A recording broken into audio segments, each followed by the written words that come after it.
de esta ciudad de Santiago.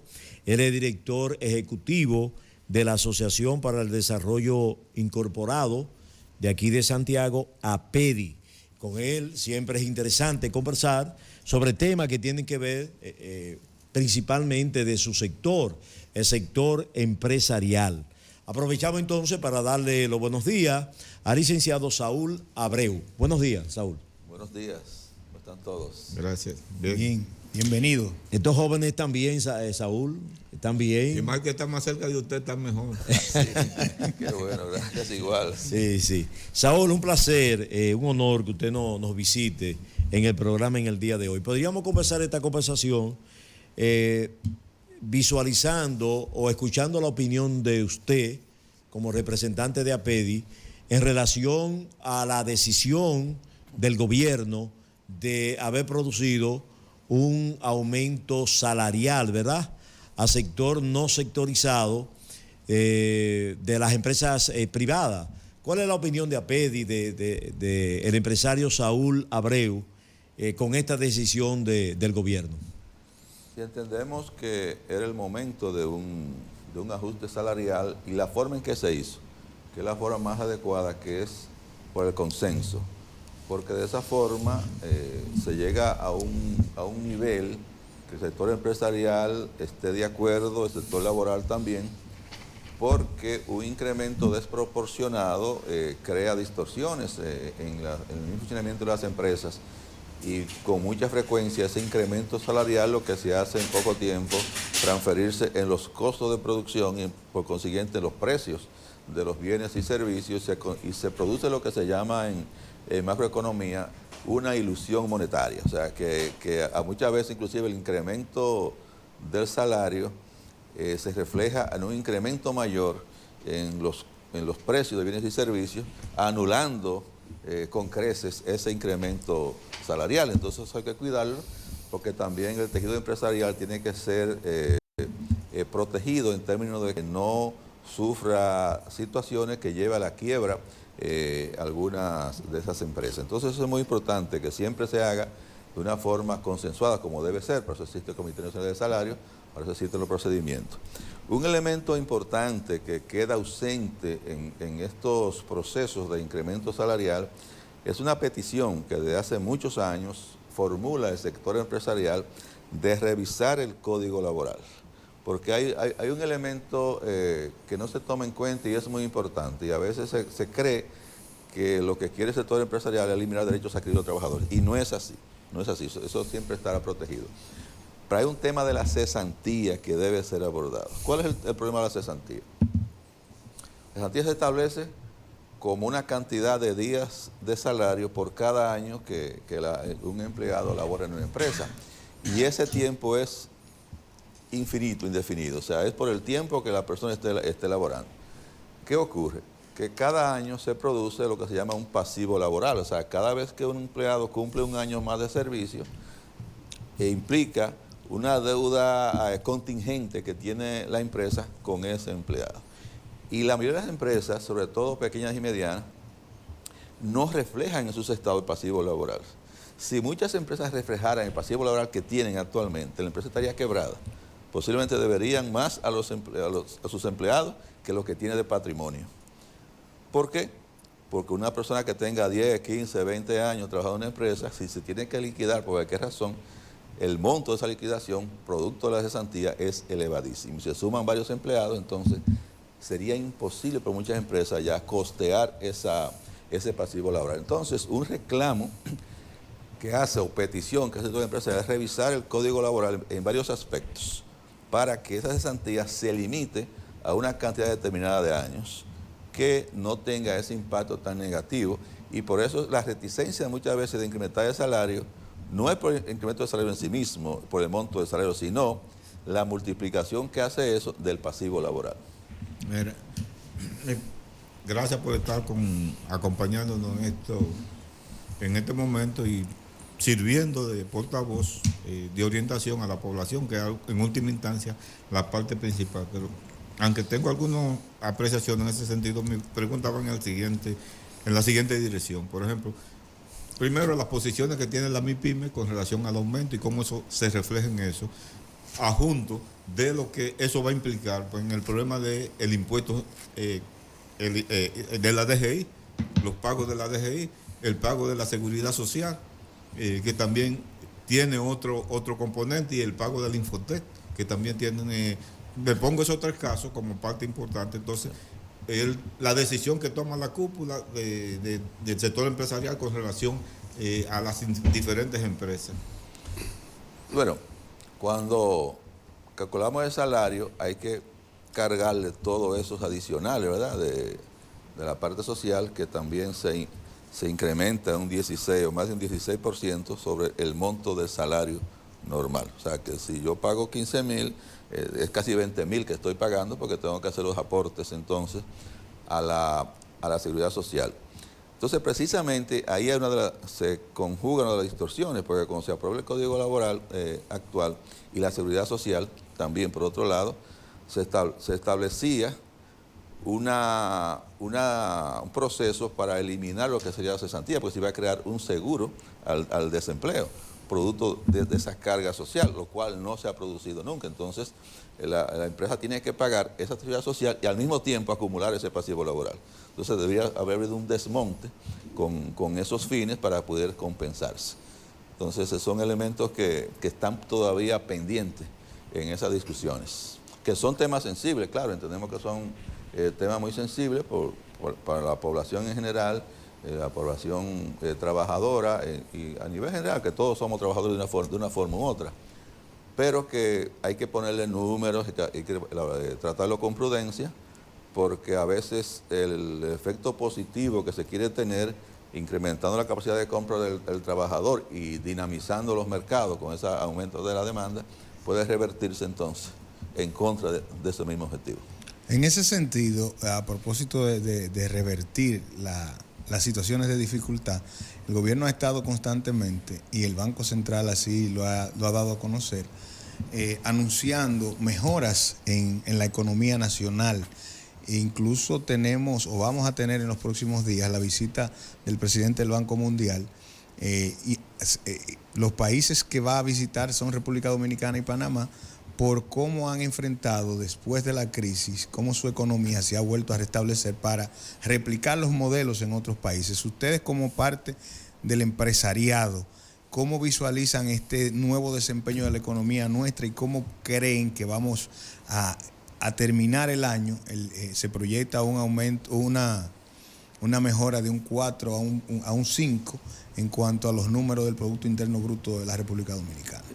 Hay que resaltar que la economía dominicana es bastante robusta. O sea, y no solo en este momento, sino en los años anteriores, periodos anteriores que hemos tenido crisis, hemos visto cómo la economía dominicana no se recupera, sino que se restablece. Es como, ¿verdad?, una capacidad intrínseca por lo robusto que es la economía, gracias a la confianza que tiene el sector productivo, el sector empresarial en el país, en la economía, y el arraigo de nuestros empresarios en la República Dominicana, que cuando se combina entonces eso con las políticas públicas, con el gobierno, entonces eso provoca un efecto positivo. Y efectivamente, o sea, las proyecciones de crecimiento de la economía dominicana sobre un 4% es mucho más que el doble de lo que se proyecta el crecimiento de Latinoamérica, de 1.7, o sea que seríamos más del doble que el promedio de toda la región, en una economía ya sólida, porque la economía dominicana es la séptima economía de Latinoamérica, que para un país pequeño como somos nosotros, realmente eso dice mucho. Y obviamente eso hay que resaltar también que eso es producto de una confianza también de la inversión extranjera. O sea, la República Dominicana es un país que ha demostrado mucha estabilidad social, estabilidad política, estabilidad económica, y eso atrae capitales, sobre todo en momentos en muchos países de la región se crean dudas de esa estabilidad política y económica, el giro a la izquierda inclusive de algunos países también mueve preocupaciones en algunos sectores económicos de esos países que traen entonces capitales hacia la República Dominicana. Y tenemos muchos casos de inversiones desde Venezuela, desde Colombia, y de Argentina, de Chile, de otros países que han venido a la República Dominicana porque ven aquí las condiciones adecuadas para una inversión segura y rentable. Y eso es producto precisamente de la capacidad que hemos tenido como sociedad de preservar esos valores democráticos, valores de la libertad, valores de nuestro sistema económico y ese trabajo conjunto de todos los sectores, público y privado. Bueno, estamos conversando con el empresario Saúl Abreu. Él es director ejecutivo de esta institución de prestigio de la ciudad de Santiago, la Asociación para el Desarrollo de aquí de Santiago, APEDI. Julio. Sí. Licenciado Saúl, buenos días. Hay que leer licenciado, ingeniero, Sí, él tiene varias profesiones. No, él es uno de los ejes pilares de la Cámara de Producción de Santiago de los Caballeros, conjuntamente con los demás empresarios que están ahí importantes. Es uno de los ejes pilares APEDI. Sí, la pregunta es la siguiente, Saúl.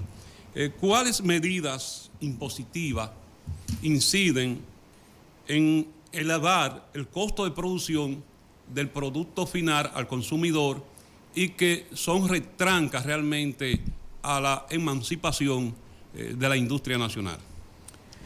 Bueno, nuestro sistema impositivo es un poquito complejo y a veces más que los montos en sí son los procesos impositivos y la frecuencia con lo que hay que estar reportando mensualmente, trimestralmente. El anticipo es un tema de mucha inquietud por lo que implica. O sea, uno puede tener un año bueno y un año malo o varios años malos. Entonces, sin embargo, ese anticipo hay que irlo pagando producto del resultado del año anterior, aunque el año vigente no tenga el resultado tan positivo.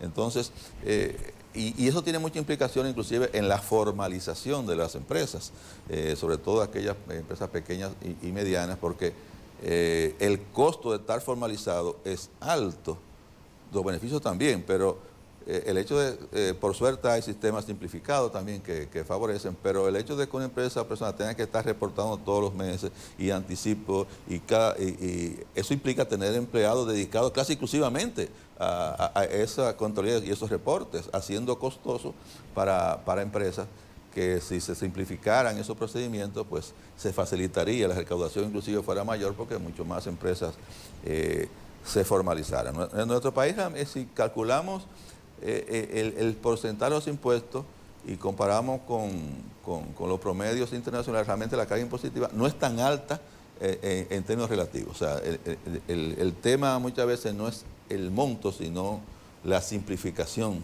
de esos procesos. Bueno, mire, ¿cómo valoran ustedes como sector empresarial la inversión del gobierno central, ¿verdad?, principalmente en la provincia de Santiago, en relación a la aportación que hacen todos los sectores al Producto Interno Bruto? ¿Cuál es la valoración que ustedes hacen de esa inversión del gobierno en la provincia de Santiago? No, por años se ha estado reclamando precisamente que el Estado haga inversiones públicas relacionadas con el aporte que Santiago hace a la economía y la región en sentido general, porque nosotros desde Santiago como capital de la región abogamos no solamente por el tema de Santiago, sino por la región, región completa, ¿verdad? Claro, considerando que Santiago, una región que tiene 14 provincias, Santiago representa más del 50% de la economía de toda la región. Obviamente, eso hace que Santiago realmente sea muy importante. Hay que recordar que cuando asume el poder la gestión actual, el primer consejo de gobierno que hizo el presidente Abinader lo hizo aquí en Santiago, precisamente en el local de APEDI. Exacto. Y en esa sesión del primer consejo de gobierno se le plantearon iniciativas que se tenían para Santiago de inversión pública y de otras iniciativas importantes para impulsar el desarrollo de Santiago y la región, que fueron acogidas, y eso conllevó a la firma posterior, menos de 2 meses después, de un convenio, Compromiso Santiago, con la presidencia, en el cual el gobierno puso a disposición una cantidad de más de 2.000 millones de pesos para que decidiéramos en qué inversiones deberían colocarse esos recursos para tener mayor impacto. se hizo ese proceso, se dieron los recursos, hicieron los proyectos y se complementaron con otros propuestos directamente por el gobierno. Y tenemos en Santiago ahora, en estos momentos, una actividad de inversión pública sin precedentes, obviamente, en lo que es Santiago, lo cual le damos la bienvenida, obviamente. Estamos satisfechos con la gran inversión que se está haciendo en Santiago, que va a cambiar a Santiago. O sea, si proyectamos lo que va a ser Santiago 1 año o 2 años, cuando se concluyan esas intervenciones, Santiago será otra ciudad, ¿verdad? En términos de su dinamismo, en términos también hasta visual, ¿verdad? Será una ciudad moderna, una ciudad que compite, inclusive que va a competir con cualquier capital de Centroamérica y del Caribe. Entonces eso nos coloca en otro nivel. Entonces estamos satisfechos. Claro, siempre queremos más, siempre hay más cosas que hacer, ¿verdad? Obviamente, porque sí. Santiago ha crecido a una velocidad más de 4 veces superior al promedio nacional.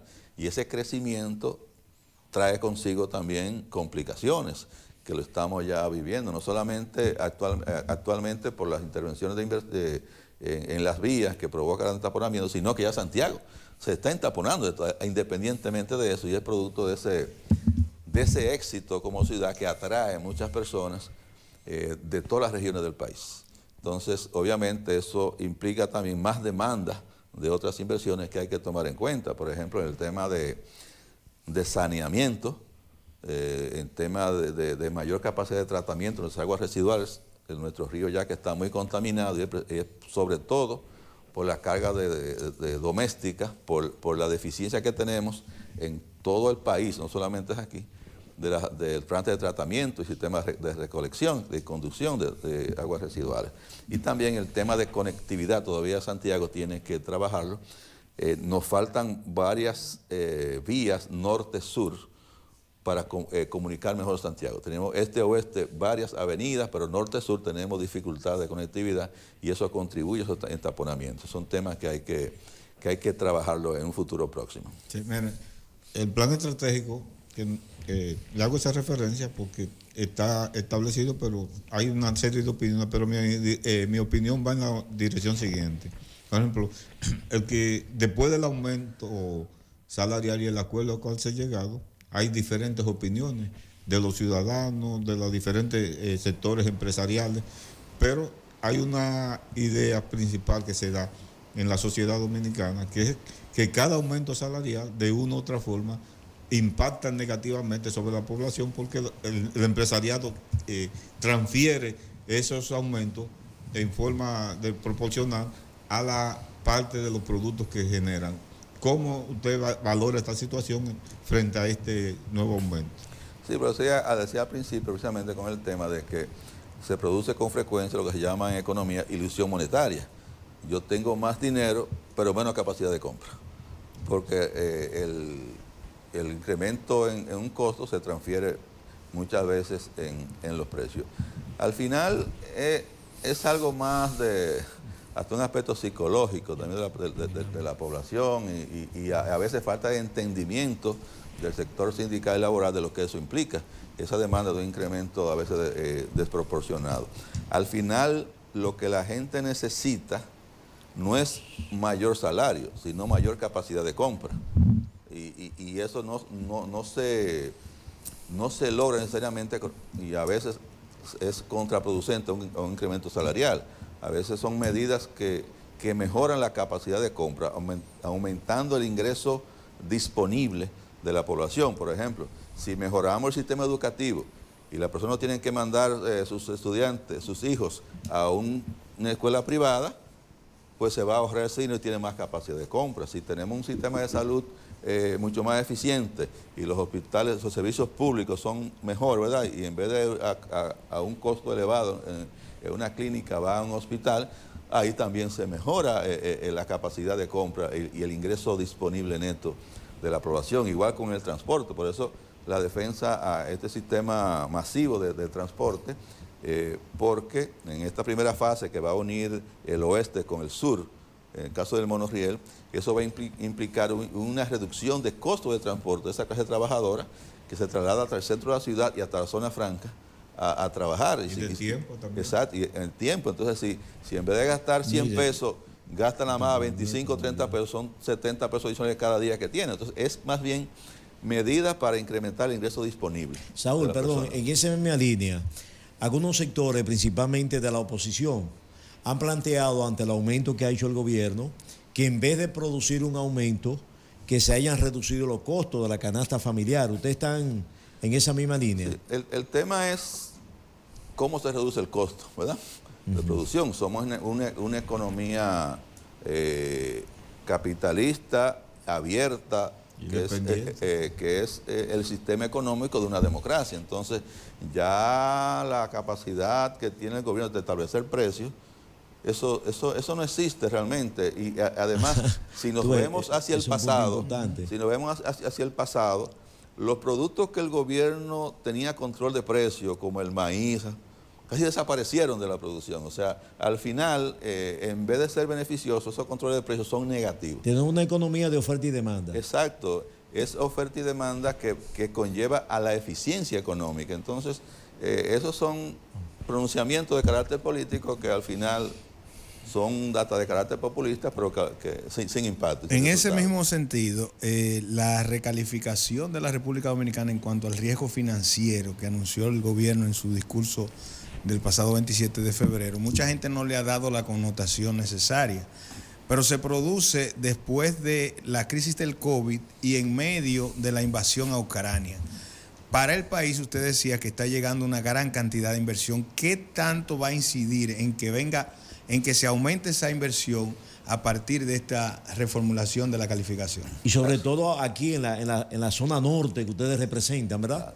No, eso es positivo, obviamente. Eso atrae y consolida esa inversión, tanto extranjera como local, que es muy importante porque los capitales no son románticos realmente. Los capitales se van donde... A lo seguro. Donde mejor, ¿verdad?, lo traten. Claro, entonces, si aquí hay condiciones atractivas de rendimiento, pero sobre todo de seguridad política, social, jurídica, que hay algunos aspectos todavía en la parte jurídica que debemos mejorar, obviamente, con respecto a la propiedad privada. El tema de las invasiones, por ejemplo, se hace difícil conseguir una fuerza pública para desalojar en una invasión. Eso es un tema que hay que resolver para garantía jurídica de la propiedad de las inversiones. Pero a nivel general, nuestra estabilidad, como decía, inclusive hasta el tema de lo que es la rotación del personal en zona franca, cuando uno le habla a un empresario que viene de México, que aquí tenemos una rotación en el sector zona franca que ni llega a un 2%, cuando allá es 25 y 30%, ellos se asombran, dicen que eso no es posible, ¿verdad? Pero aquí tenemos, sobre todo en Santiago, una estabilidad laboral realmente envidiable, y eso hace que tengamos un clima de inversiones atractivo. Por ejemplo, la zona franca de Santiago, los principales parques todos están llenos y en expansión, están todos construyendo más naves y tienen clientes en espera, porque no hay espacio. Y sin embargo hay otros pueblos que la zona franca están cerradas, que no tienen inquilinos. Pero eso embargo, es muy interesante. Quieren venir aquí. Que se resalte esa parte. ¿Por qué? Porque en Santiago hay un clima de inversión, un empresariado pujante, no solamente comprometido con la inversión, sino comprometido con la ciudad también, que no lo tiene en esa dimensión ninguna otra ciudad tampoco del país, ninguna otra región. El empresario de Santiago hay que sacarle su plato aparte en la defensa de su ciudad, en su permanencia y su inversión aquí.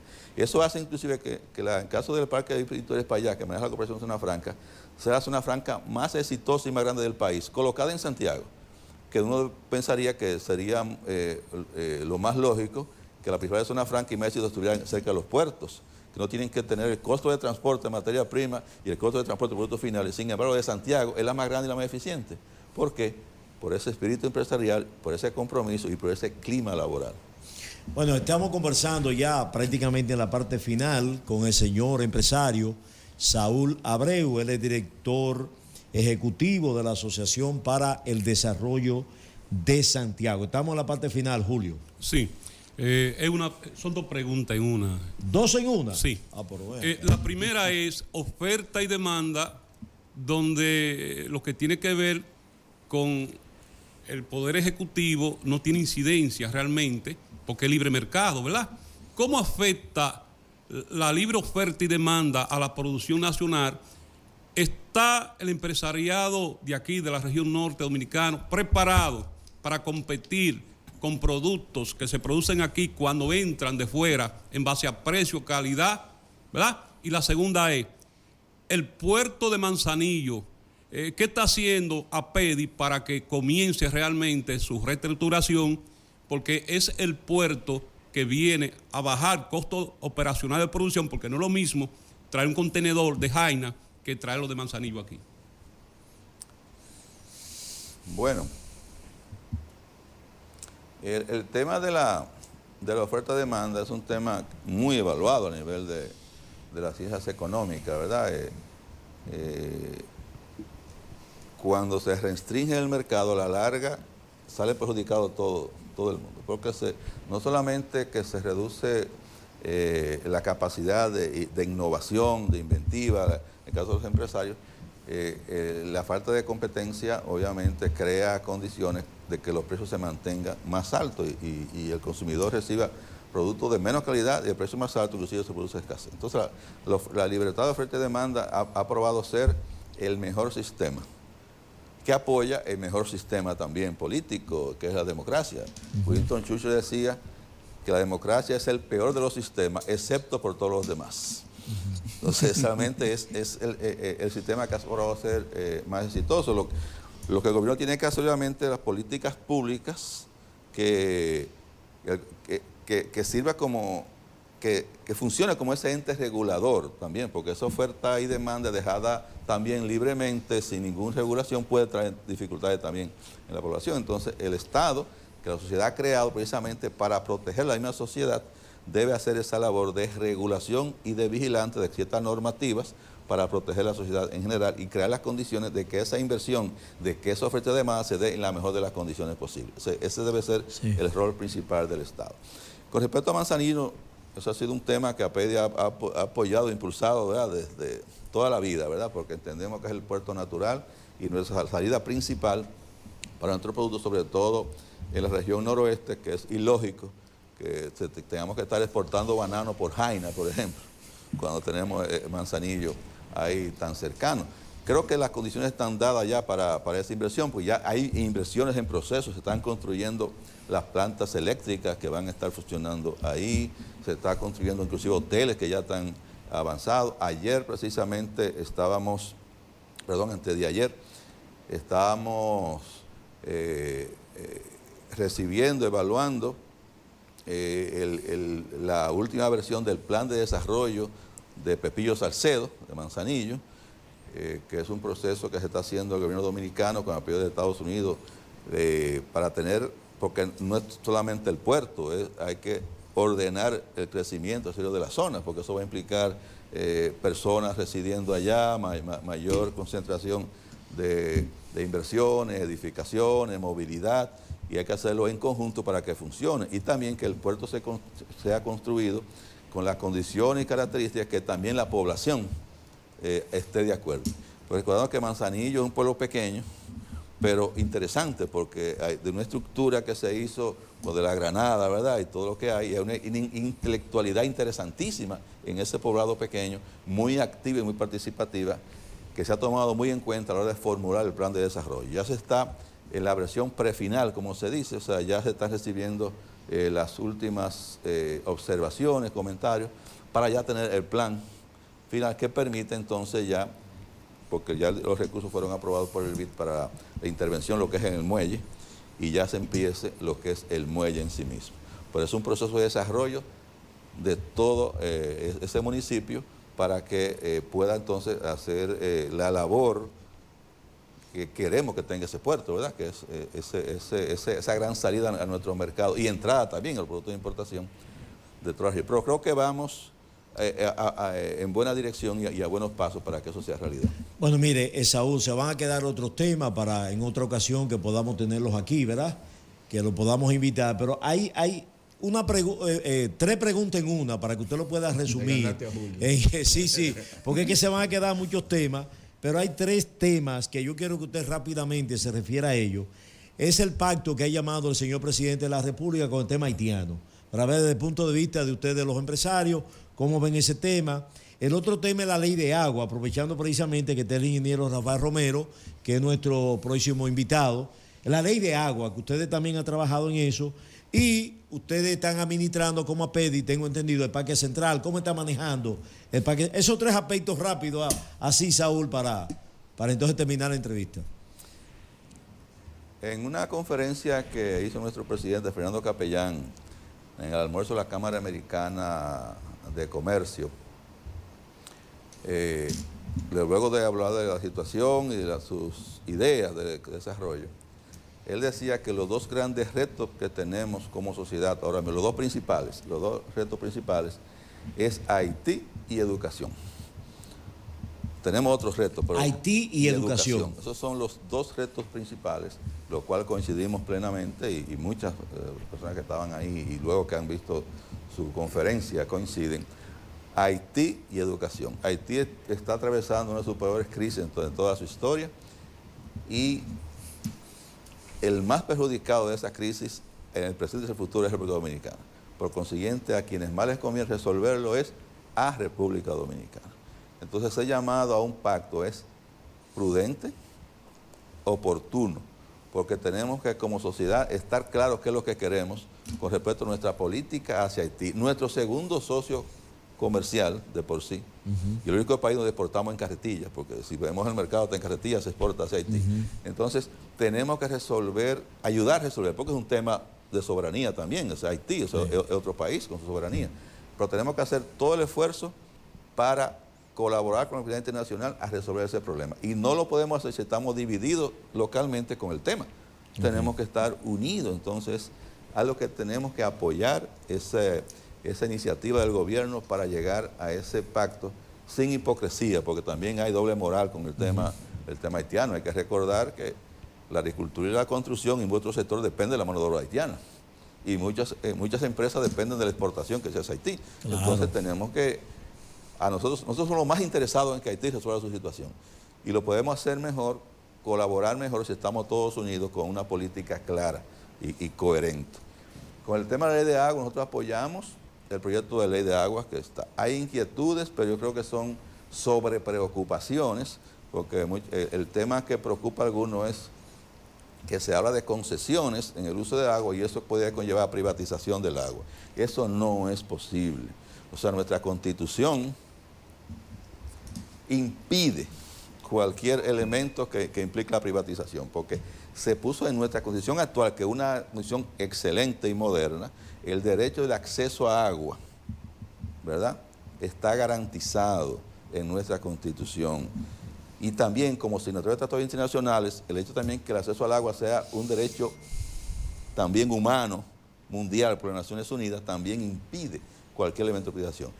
La concesión, bueno, hay actividades económicas o de otro uso que debe garantizarse el uso del agua, por eso el tema de concesiones se contempla. Además, los mismos principios que establece ese proyecto de ley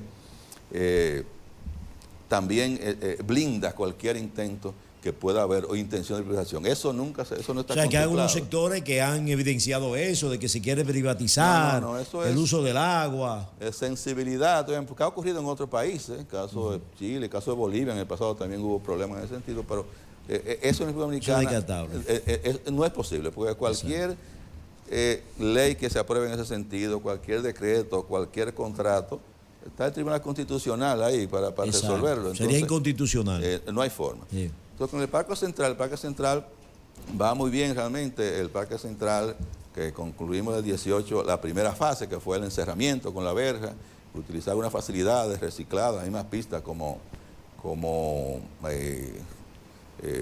facilidades deportivas de diferentes canchas. Estaba en un proceso ahora mismo bastante dinámico. Se está terminando de remozar el parque infantil, el punto uno de mayores usos. Se está concluyendo una pista de mountain bike entre los árboles ya, porque están suficientemente grandes. Está ya una pista que va a tener 1,5 kilómetros de recorrido, ya está casi terminada también, con capacidad para competencia, con el apoyo técnico y ejecución de Bicicentro. Se está también terminando un parque para mascotas, un parque para perros. Se acaba de terminar ahora mismo la siembra de una línea de samanes en la pista, porque la pista realmente es sórdida, ¿verdad? Porque 32 metros de largo y 1,5 kilómetros casi en asfalto, ¿verdad? Entonces con el apoyo de Corazán se han sembrado unos 45 samanes en el medio de la pista, en zigzag. Se acaban de plantar, estamos en proceso de acondicionamiento para que se establezcan. Eso va a crear una sombra y ahí se va a crear un bulevar en el medio de la pista también. Y el lunes pasado acabamos de firmar un convenio con el Departamento Aeroportuario para construir un helipuerto moderno. Allá. Sí, ustedes ven el helipuerto que está en Santo Domingo, frente a Metaldón. O sea, aquí se va a construir uno similar. Qué bueno. Y ya se firmó el convenio para empezar este año con ese helipuerto. Saúl, ¿y el acceso de la población? O sea, de la población humilde, ¿pueden ir allá, se le cobra? Garantizado, porque una de las cosas que tomamos muy en cuenta en la construcción del parque fue el acceso de todos los sectores. Por eso, en otro lugar, en otro tipo de parque, ustedes tienen una entrada principal. Se habilitaron 19 entradas en el parque. Es un dolor de cabeza. Pero están funcionando, Saúl. Funcionan yo la 12. veo como cerrada. No, funcionan 12, porque hay algunos que están a 50 metros de otro. Entonces, camina 50 metros más y está la otra entrada. Pero ¿verdad? de 19 hay 12 que están. 12 puertas habilitadas. O sea que todos los sectores alrededor pueden acceder, porque también el parque lo usan para trasladarse de un lugar a otro, porque tenemos 1,5 kilómetros que divide, ¿verdad?, los sectores. Entonces, para términos de educación, el tema laboral también y social, mucha gente utiliza el parque, esas puertas para cruzar de un lado a otro. Se mantienen abiertas 12 entradas, o sea, eso en ningún otro parque usted lo va a encontrar. Eso para garantizar que toda la población tenga ese acceso que es gratuito, ¿verdad?, a esas facilidades. Bueno, gracias, Saúl. Hemos conversado con el empresario, ingeniero, licenciado Saúl Abreu. Él es director ejecutivo de APEDI aquí en Santiago. Gracias por haber venido. Nuestro próximo invitado ya está aquí. Se trata del ingeniero Rafael Romero, director regional del INDRI. Con él vamos a hablar de agua, vamos a hablar de política, vamos a hablar de aspiraciones, de lo que está haciendo el INDRI y de todo eso. Javier, apágalo. Javier,